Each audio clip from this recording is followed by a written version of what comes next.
Dieu d'amour, Seigneur, voici le temps est arrivé, Seigneur. Laisse que tu puisses donner à tout un chacun de nous un entendement des disciples. Amen. Seigneur, nous sommes venus ce matin nous asseoir à tes pieds. Seigneur, de la même manière que Marie, qui avait choisi la bonne part, avait fait, Éternel Dieu, en venant s'asseoir à tes pieds. Ce soir, ce matin, nous avons aussi choisi la bonne part. Voilà pourquoi nous sommes là. Seigneur, parle-nous, instruis-nous, éclaire-nous, Éternel Dieu de gloire.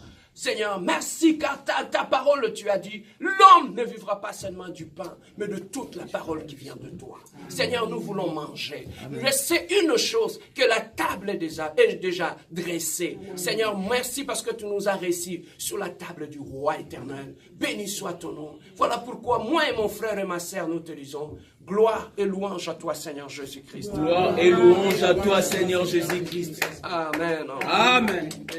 Acclamons notre Dieu. Amen. Oui, moi j'aime plus parler comme ça, c'est mieux. Amen. Est-ce qu'on m'écoute très bien, n'est-ce pas? Oui.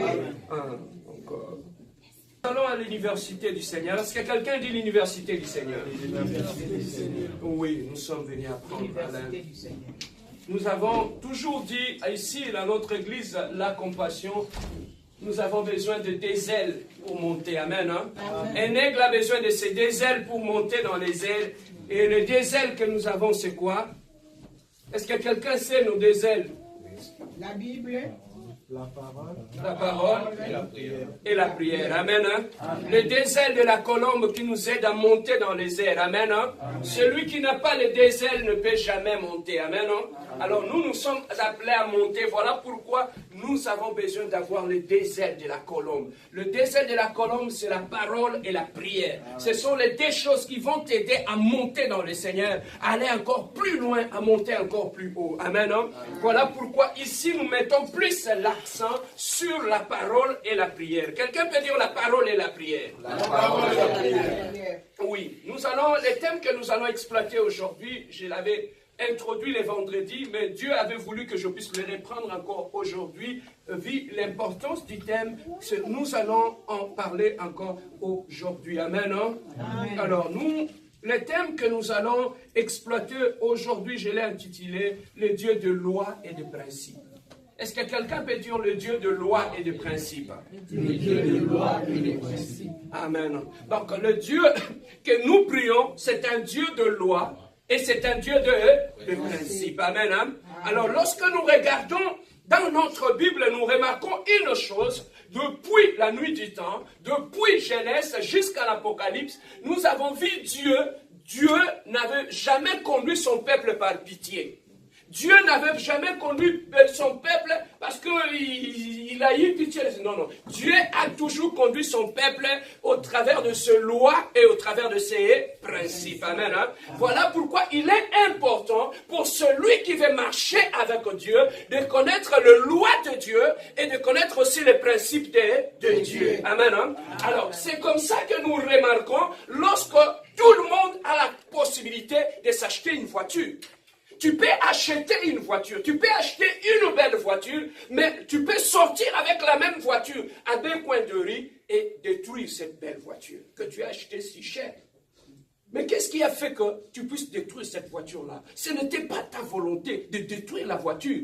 Mais qu'est-ce qui a fait que la voiture soit détruite? C'est tout simplement, il t'avait manqué des choses. Amen. Hein? Amen. Et qu'est-ce que t'avait manqué? C'était la connaissance du code de la route. Amen. Hein? Donc, dans la vie, nous comprenons, il ne suffit pas tout simplement d'être capable d'acheter une voiture, mais au-delà d'acheter une voiture, il faudrait aussi que tu puisses maîtriser le code et les règles de la route. Amen. Hein? Alors, quand bien même tu t'engages dans la route, tu t'engages sur la route, mais quand bien tu aimes ton auto, quand bien même tu ne veux pas les détruire, mais l'ignorance qui est en toi peut te pousser à détruire même le fruit de tes efforts. Amen. Est-ce que quelqu'un m'attend aujourd'hui? Donc, la connaissance que tu as va t'aider à protéger même tes bénédictions. Amen. Hein? Alors, sur cette terre des hommes, Dieu, pour nous protéger, pour protéger ses enfants, Dieu a prévu des lois Dieu a prévu des principes.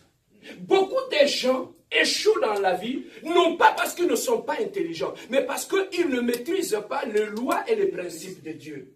Amen. Hein? Alors, les lois et les principes de Dieu, que tu sois en Ouganda, que tu sois en Chine, ce sont les mêmes lois, ce sont les mêmes principes. Amen. Hein? Alors, la même Bible que tu utilisais en Chine, c'est la même Bible que tu vas utiliser au Canada. Ce qui était péché au Congo est toujours péché ici. Alors pourquoi? Parce que les gens veulent nous faire comprendre, tu vois pasteur, il faut aussi, ça dépend des contextes et de milieux. Papa, cette Bible-là ne dépend ni des contextes ni des milieux. Il s'impose à tout, partout et à n'importe qui. Amen. Amen. Hein? C'est ça qui fait qu'on a vu des gens, des choses qu'il ne faisait pas quand il était au pays. Quand il arrive ici, non, tu vois, ici on est au Canada, c'est quand même un autre milieu. Tu vois, français va nous dire, mais il y a un autre milieu. Tu vois, pasteur, il faut faire l'étude du milieu pour savoir comment tu peux adapter la parole. La parole ne s'adapte pas, c'est à nous de s'adapter à la parole. Amen. Amen. Hein? Que ce soit même dans le mariage. Lorsqu'on va dans le mariage, Dieu a prévu des lois et des principes pour faire fonctionner les mariages. Pourquoi nous échouons dans nos mariages? C'est parce qu'on ne veut pas respecter les lois et les principes de Dieu. Dans ces mariages-là, allô? Est-ce que je peux avancer? Amen. Amen. Est-ce que quelqu'un peut dire le Dieu de loi et de principes? Le Dieu de loi et de principes. Ah, ça, c'était juste l'introduction. On va rentrer maintenant dans le vif de notre sujet. Nous irons chercher notre texte dans le livre de Psaume, chapitre 119. Psaume, chapitre 119. Nous commencerons au verset 97 jusqu'au verset 104. Psaume 97, pour le belge 97, pour le français 97. Nous, on est de la colonie belge, alors on vient de là. Nous lisons la parole de Dieu dans Psaume 119, à partir du 97e verset. Amen. Français courant. Amen. Ah, combien j'aime ta loi. Elle occupe mes pensées tous les jours. Ton commandement est mon bien pour toujours. Il me rend plus sage que mes ennemis. Plus que mes maîtres, j'ai de l'instruction, car je réfléchis longuement à tes ordres. Plus que les vieillards, j'ai du discernement, car je prends au sérieux tes exigences. Alléluia. J'ai refusé de suivre le chemin du mal, afin d'appliquer ce que tu as dit. J'ai suivi fidèlement tes décisions, puisque c'est toi qui me les as enseignées. Alléluia. Quand je savoure tes instructions, je leur trouve un goût plus doux que le miel. Alléluia. Mon discernement vient de tes exigences. C'est pourquoi je déteste toutes les pratiques mensongères. Amen. Amen. Amen. Hein? Est-ce que quelqu'un peut donner une belle acclamation pour la parole de Dieu? Je vais lire aussi avec ma version pour compléter à ce que papa vient de dire. Combien j'aime ta loi. Elle est tous les jours l'objet de ma méditation.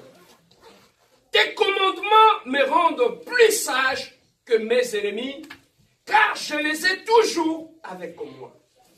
Je suis plus instruit que tous mes maîtres, car tes préceptes sont l'objet de ma méditation. J'ai plus d'intelligence que le vieillard, car j'observe tes ordonnances.